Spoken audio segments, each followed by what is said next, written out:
Candace Owens as she went on the podcast Fresh and Fit, and she gives some sound advice to OnlyFans models. And let's hear what she had to say. For young women who turn to OnlyFans for solely financial reasons, what else could they do for money? Literally anything else. You're not going to have a life of comfort. You're not going to have a life of like whatever you see on Instagram. I mean, I slept on friends' couches. I actually had a friend, ironically, in Miami who, like, we were best friends all through high school, went to a club one night, and our luck somehow ended up with, like, meeting, you know, Wyclef and Lil Wayne, and she just turned the whole life. And I remember I was so broke, and she was living in like a condo in Miami. We were in our early 20s, and I was visiting her coming from school, and she gave up school, you know, sleeping with everybody, Drake, you know, but she was living in, like, you know, imagine I'm like 20 years old, and I was 19, I think, and she was living, it just looked like she had so much, you know? Wow. And where's she at now? well, I'm gonna update you on her story real quick. Right? And she was so innocent, but then she just was effing everybody, and every rapper was paying for her. And I remember vividly crying on the phone with my friend named Devin, and I was just like, it's so unfair. She has everything. And it's like, if only I just slept with this guy, like I could have everything that he has. And he said, Candace, if you think that in 10 years your life is not going to be better than hers, you're out of your mind. Exactly. Just promise you, stop being friends with her. After I just couldn't look at her do this to her life anymore. And 10 years later, almost to the day, I was with Charlie Kirk. We walked into the Four Seasons Hotel in Los Angeles, and she was the hostess. Wow, working. Wow. So it's, you know, you make a deal with the devil, and then Who recognized him guess first? what? I mean, both of us, we were immediately literally recognized. best friends. Yeah. Okay. You know, like inseparable sisters, and like the temptation, the money, the whatever from that one night. And she threw herself at the rappers too. Like it wasn't like it was Wyclef Jean. Like it wasn't like he was being like, she threw herself at him, whole thing. And it was wild. And actually, funny enough, then I went and started working out of school, and I was working in private equity.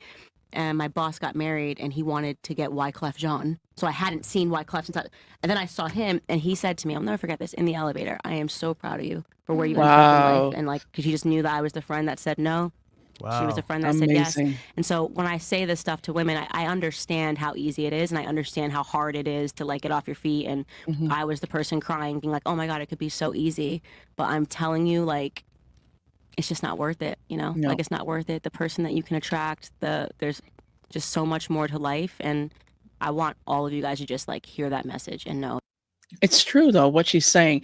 What I don't understand about OnlyFans models is that they're attracted to sell their bodies online for money because it's easy money. And why is it that they don't think trying to get another type of job to earn income is a possibility? Why do they think that this is it, that this is the only choice that they have?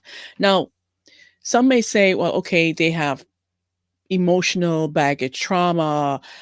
This is what led them down to this path. I get that. I understand it. But not everyone who has had some type of trauma in their past, or they've been raised in a dysfunctional family, or had issues growing up, end up on this path. They don't choose OnlyFans. So to me, that is not an excuse. That is not an excuse to sell your body. Well, let's continue. That like you just don't have to like live in the fast lane, you know, live in the slow lane. Isn't that crazy? We need to clip that and send that to every girl that's 21 that wants to be a bottle rat and do all this like 304 shit. By the way, real talk, man. We had a girl on the show from Brazil. Remember, she was considering OnlyFans? Well, guess what? She did it. She made one. I wish she was here to hear that conversation. Because she made her OnlyFans like 2 days ago. Being broke, it feels so permanent when you're in By it. the way, I didn't buy it. Her friend told me. That's all I know. Okay. Sorry, you were saying, Ken? Sorry. Just like when you're being broke, when you're broke and you're in it, it feels like it's just like, how am I ever gonna like get out of this? But I also tell people, because my faith is intact, that looking in the retrospect, every single challenge that God gives you, like he picks you uniquely for those challenges. You know what I mean? And I'm so grateful for being broke. I'm so grateful for like when I was sleeping in my car, sleeping on someone's couch, sleeping in someone's closet, like just trying to like stay alive in New York, because I know that it was like his perfect design to have me go through those experiences, because there was something bigger at the end of that. Where like now I can speak with authority when I'm like talking to Destiny, and he's like, are you lying about being poor? This is the dumbest question I've ever had. It was so dumb. But I speak with authority because I've been there. You know, I'm not saying this. I think I'm better than you. Like I know what options face a woman when they're young. You know, but don't do a deal with the devil. I love that you said there's a choice because there's a choice. Women choose something There's a bad choice. choices. Okay.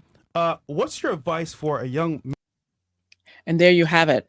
It is a choice. Ladies, it is a choice that you make to go sell your body online for money. It is a choice for the most part. Now, we know that there are some women and men too who is they, you know, it's not a choice. They're forced into it against their will. You know, the sex trafficking, we know that that exists, but that's not where we're not talking about those individuals. We're talking about the women who choose to going to OnlyFans, who choose to sell their bodies, whether it's online or offline, who make that choice and get hooked to the money and they continue to do it. But at the end of the day, it doesn't last. It's like a snow cone, which only is cold and crispy and sweet for the moment as long as it stays cold. But then it starts to melt and becomes liquid. That's exactly how that life is, because it's going to end and it's not going to end nicely. And the other thing I think that's part of the problem, we live in such a pleasure-driven society, and I'm writing a book about this, where for the most part, I would say quite a lot of people don't have no clue what their purpose is. So they're being driven by pleasure as opposed to trying to take the time to find out what is my purpose here in life? What has God created me to do on this earth? How does God want me to show up? Who does God want me to impact the lives of? What's the transformation I'm here to facilitate? Or, you know, why am I in existence? And because these women are not purpose driven, they are drawn into the pleasure seeking. And it's not only women that do it, men do it too. But we're talking about women on this show right now.